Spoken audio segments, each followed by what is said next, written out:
Scandinavia refers specifically to a region in Northern Europe that includes three countries, which is Norway, Sweden, and Denmark, which is napapalibutan ng tubig kaya they are rich for seafood like shellfish, mga mollusk, including oysters and scallops. Sa rivers or lake naman, they are rich for salmon and mga common whitefish and yung mga grayling na mga isda. Hello, my name is Nigo James D. Anyabeza and I will be continuing this part of the presentation.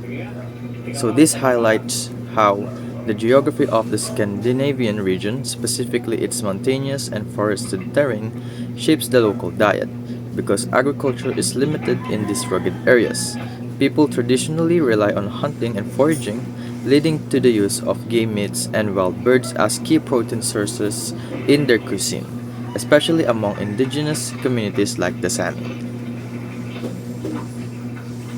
And this slide explains how the harsh climate influences the local food culture because farming is limited by weather conditions.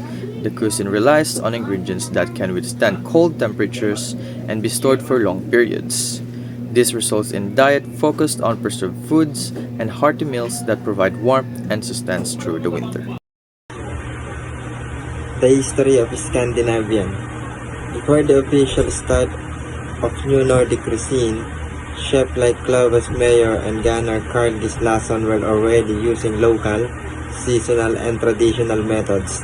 In 2004, Scandinavian chefs, including Meyer and Wedsevi, launched the New Nordic Kitchen Manifesto to promote regional flavors and sustainability. So, dito tayo sa global influence. Yung Noma is yung nag-inspire sa paggamit ng local recipe and yung pagiging sustainable. Yung movement na to is nag-influence ng fine dining establishments and ayun yung reason kaya mas lumaki yung food industry including farmers, producers, and consumers. And dahil doon, mas tumutok yung New Nordic cuisine sa local product. Next is recognition and award. Yung Nordic cuisine is naka-receive ng maraming award and ayun yung reason kaya siya nagkaroon ng pagre-recognize ng buong mundo. Kaya siya na-recognize ng buong mundo. Kasi noong 2010, nakakuha na yung Noma ng first place. Kaya lalo nilang pinatibay yung global influence ng New Nordic cuisine. Lastly is legacy and continued evolution. Yung movement is nag-continue mag-evolve kasama yung mga chefs na nag-explore ng bagong way para ma-express yung Nordic identity through food. So, ayun lang. The most ingredients used in Scandinavian is the first one is meat. First example is pork. Pork is the cornerstone of southern Scandinavian cuisine, cherished for its versatility and rich flavor. Example is Danish roast pork like in the picture. Next is meatballs, a Nordic classic. Meatballs are a shared treasure across the Nordic countries, though each region adds its own spin. For example, the Swedish meatballs. Next is wild flavors from the north. Reindeer and elk are staples in traditional northern cuisine, celebrated for their rich, earthy flavors. Reindeer stew, slow cooked with root vegetable and herbs, is a beloved dish in both Norway and elk is often prepared as sausage. The second is fish. The first one is herring. Herring is a type of small silver fish in Scandinavia. Herring refers to a variety of small, oily fish and is commonly eaten pickled, salted, smoked, or fresh. Next is salmon. Salmon plays a significant role in Scandinavian cuisine, primarily through dishes like cured salmon and smoked salmon. Gravlax is a traditional Scandinavian dish where salmon is cured with salt, sugar, and dill. Smoked salmon is another popular way to prepare salmon in Scandinavia, often enjoyed for its rich, savory flavor. Next is mackerel. Mackerel plays a significant role in Scandinavian cuisine, particularly in dishes like smoked mackerel pate, pickled mackerel, and as a versatile ingredient in various open-faced sandwiches and salads. Next is dairy, butter, cheese, yogurt. Butter, cheese, and yogurt are essential components of Scandinavian cuisine. Butter is a key ingredient in many Scandinavian dishes, adding richness and flavor to everything from baked goods like cinnamon buns to sauces and mashed potatoes. And a wide variety of cheese are enjoyed in Scandinavia, with each country and region producing its own unique varieties. Fermented milk product like yogurt have a long history in Nordic cuisine, playing a vital role in both traditional and modern dishes. Next is cream. Cream used to create smooth, flavorful sauces for dishes like Swedish meatballs and is a key ingredient in desserts such as the Swedish creme.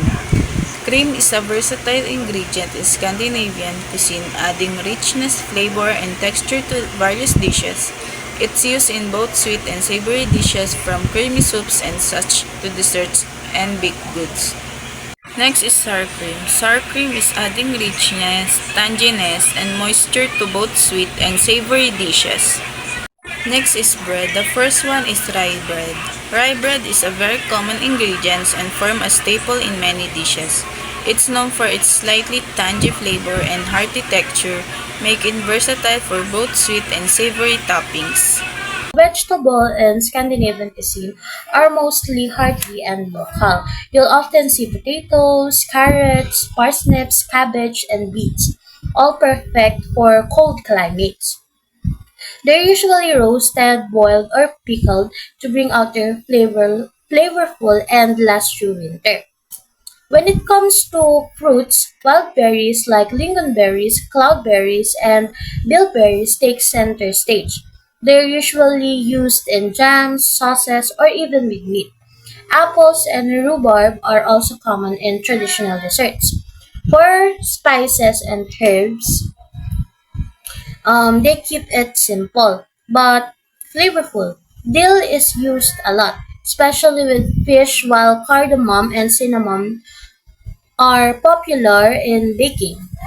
Caraway adds depth to breads and drinks, and parsley is often used fresh. Scandinavians love their drinks. Coffee is daily essential, usually strong and black. For something sweet, lingonberry juice is popular. And on special occasions, they enjoy aquavit, a herb infused spirit, or glog, which is a warm spice wine during the holidays. And as for grains, rye, barley, oats, and wheat are the basics. Rye bread is dense and dark. Oats go into porridge, and wheat is used for pastry and buns. Spelt is also gaining popularity for its nutty flavor. And finally, for sweetness, they use sugar and honey in jams and desserts, while cinnamon and cardamom bring warmth to baked goods. Marzipan add rich almondy taste to festive treats, especially during Christmas. Brunos. Ang brunos, literal na kahulugan ay brown cheese, ay isang natatanging produkto ng gatas mula sa Norway na madalas tawagin na keso. Bagamat hindi ito ginagawa sa parehong paraan na tradisyonal na keso. Ito ay itinuturing na isa sa mga pinaka-iconic na pagkain ng Norway at malalim na bahagi na kanilang kultura. Rosette cookie. Rosette cookie ay mga malutong at pinipritong cookies na karaniwang hugis bulaklak. Ginagamit sa paggawa nito ang isang rosette iron, isang espesyal na kagamitan na may hugis na nilulubog sa butter at piniprito hanggang maging golden brown. Traditional itong hinihanda tuwing Kapaskuhan o mga malalaking pagdiriwang. Crayfish. Ang crayfish, tinatawag ding crowfish o crawdad, ay isang uri ng freshwater crustacean na kahawig na maliit na ulang, or sa English is lobster. Bagamat may pagkakahawig, magkaiba ang crayfish at lobster. Ang crayfish ay nabubuhay sa tabang ng tubig katulad ng ilog, lawa at sapa. samantalang ang lobster ay nabubuhay sa maalat na tubig dagat. Princess Cake.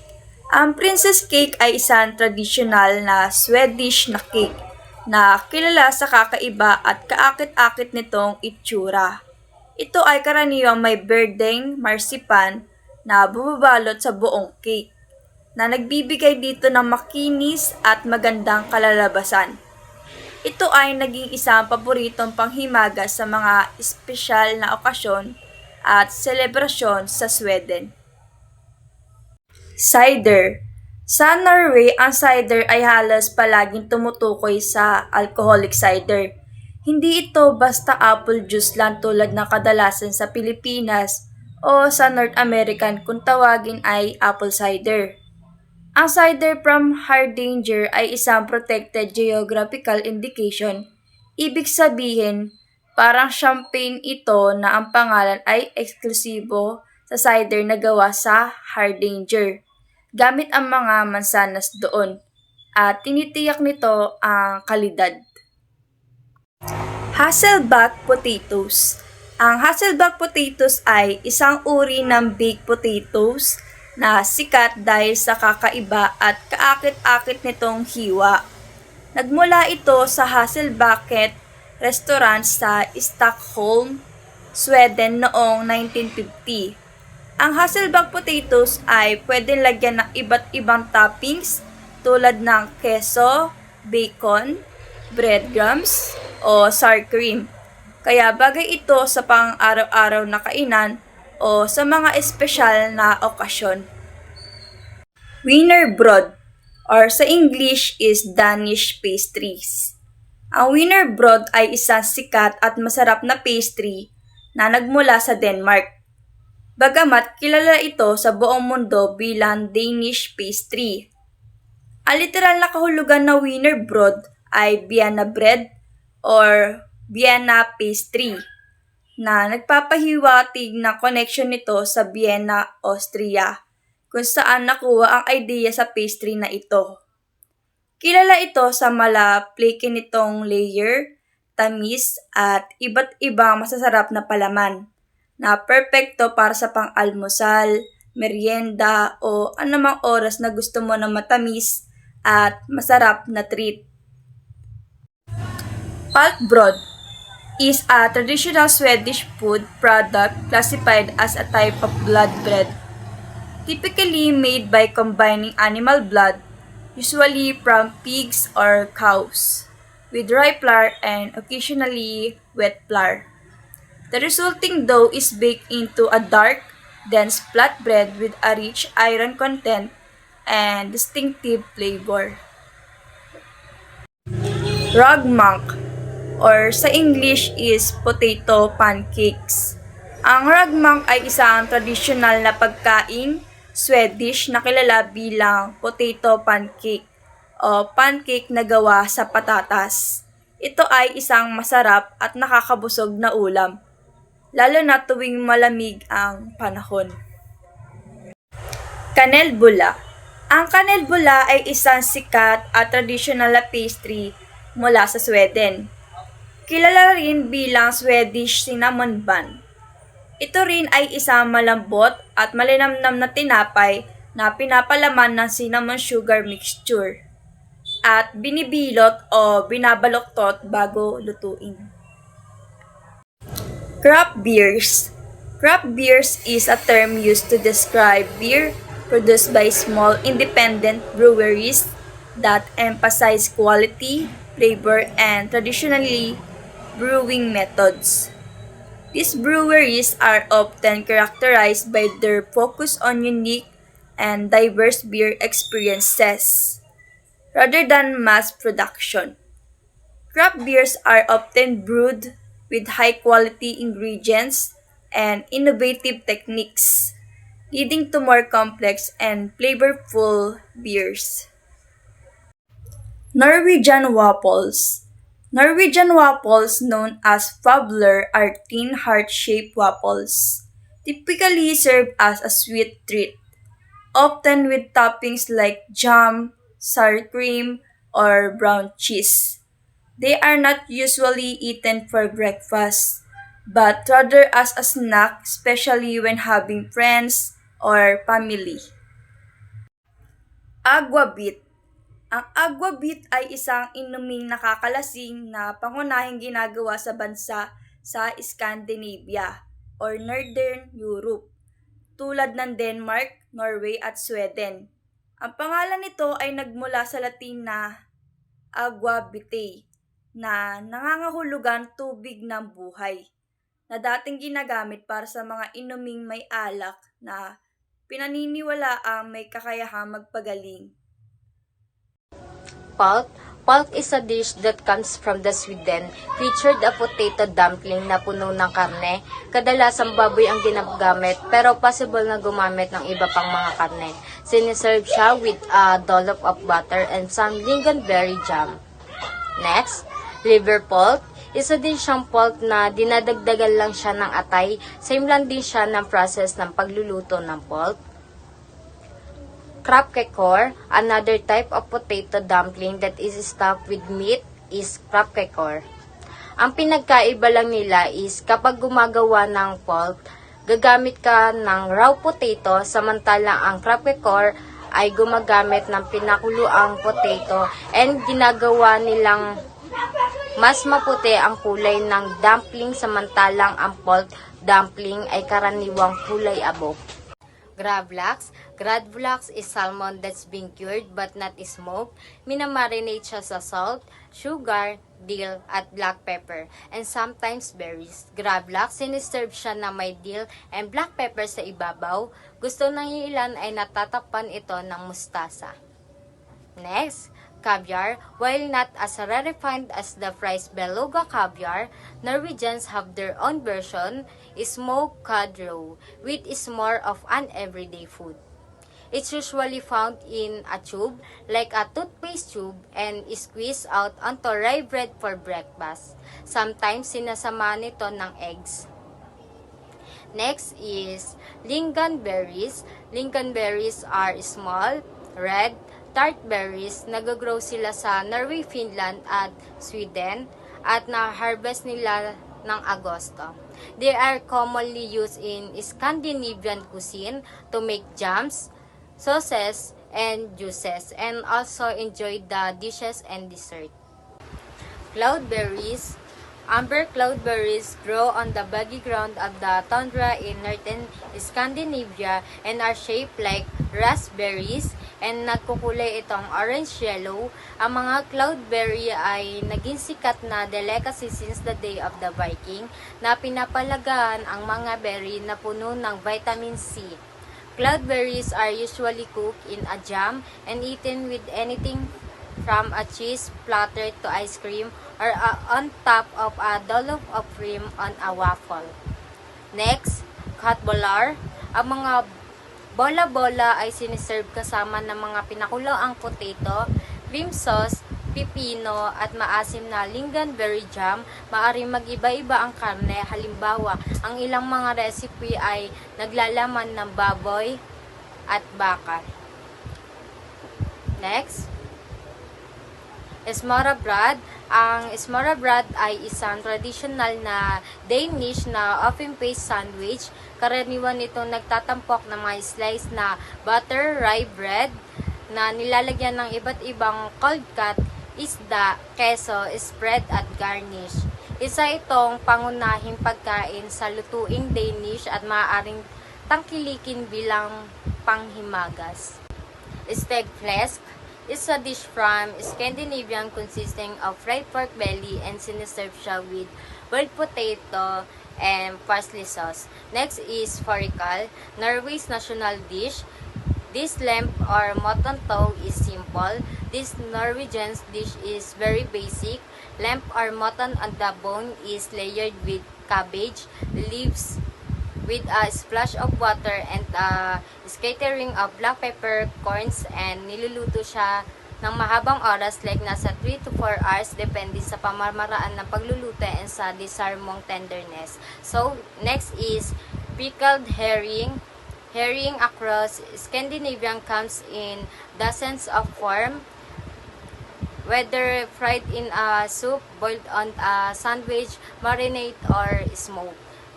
Pickled herring is a traditional method of preserving herring by marinating it in a vinegar-based solution, salt, often with added spices and sweet reindeer. While to some it may seem strange to eat Rudolph, reindeer meat is popular in Scandinavian and is lean, gamey, and tender. Siniserve ito sa lahat ng anyo na mula sa sausage hanggang steak. Norwegians eat reindeer as a steak called finned beef or roasted with a hearty gravy and served with berries.